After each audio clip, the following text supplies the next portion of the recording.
What's going on, Dolphins? It is your boy Dillon, and I got a little bit more news for you really quick.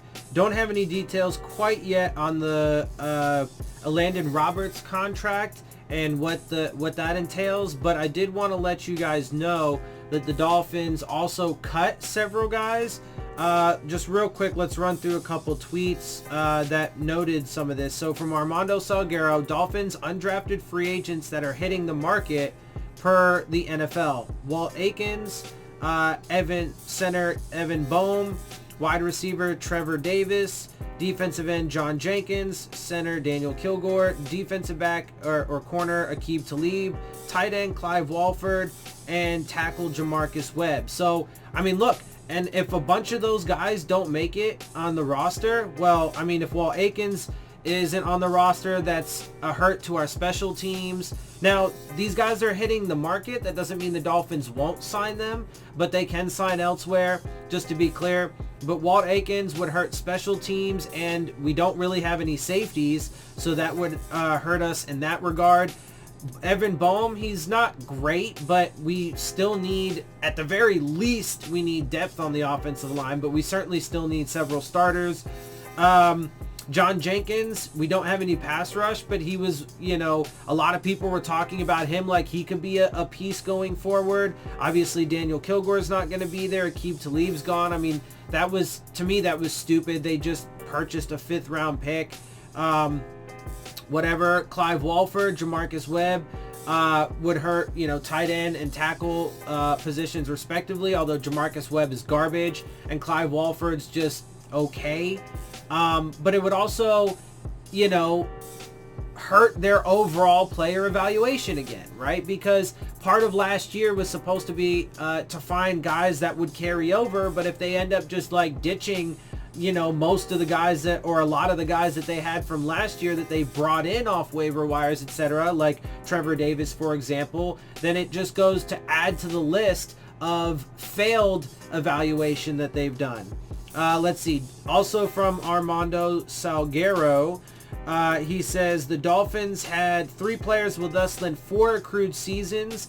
They did not tender who are free to sign elsewhere. That's linebacker Chase Allen, defensive back Adrian Colbert, and linebacker Dion Lacey. Now, some of those linebackers could be expendable, obviously, with some of the guys that are brought in, so it's not totally surprising. Adrian Colbert, he's a safety, and he showed some flashes.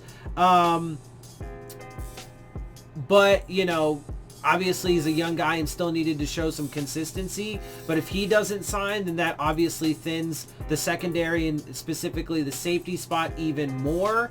And also he's another one of those guys that was looked at as a potential bright spot and a carryover from last season. So again, if that doesn't work out, then yet another failed evaluation.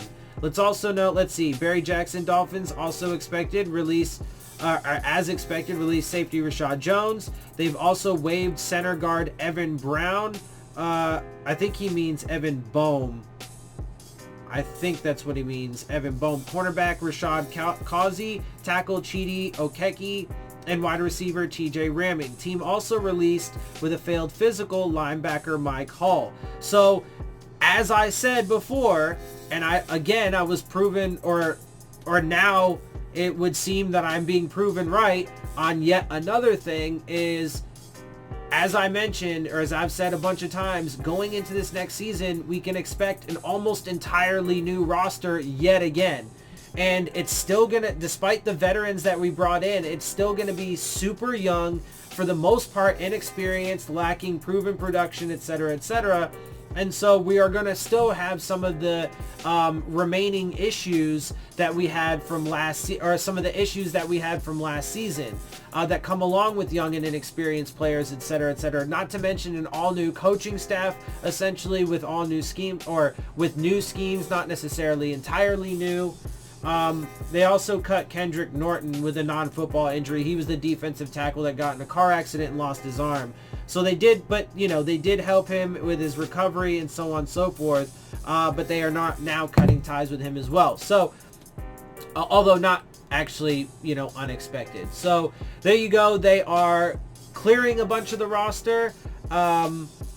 as well as, you know, signing a bunch of guys. So this is what free agency is all about, and we'll see how it turns out, man. Let's see if they can actually put a product on the field that's better than what it was last year, because last year was fucking trash. Anyway, with that, I'm gonna get up out of here. I hope you guys enjoy my videos and perspective. If you do, make sure you hit the subscribe button, make sure you hit the like button, make sure you hit the bell if you want to get the alerts. Share my channel and videos with your friends and family. Leave your questions, comments, and concerns down in the comment section. And of course, as always, make sure you follow me on Twitter at Dillon Tartaro. And with that, I am out. I'll see y'all soon. Fins up.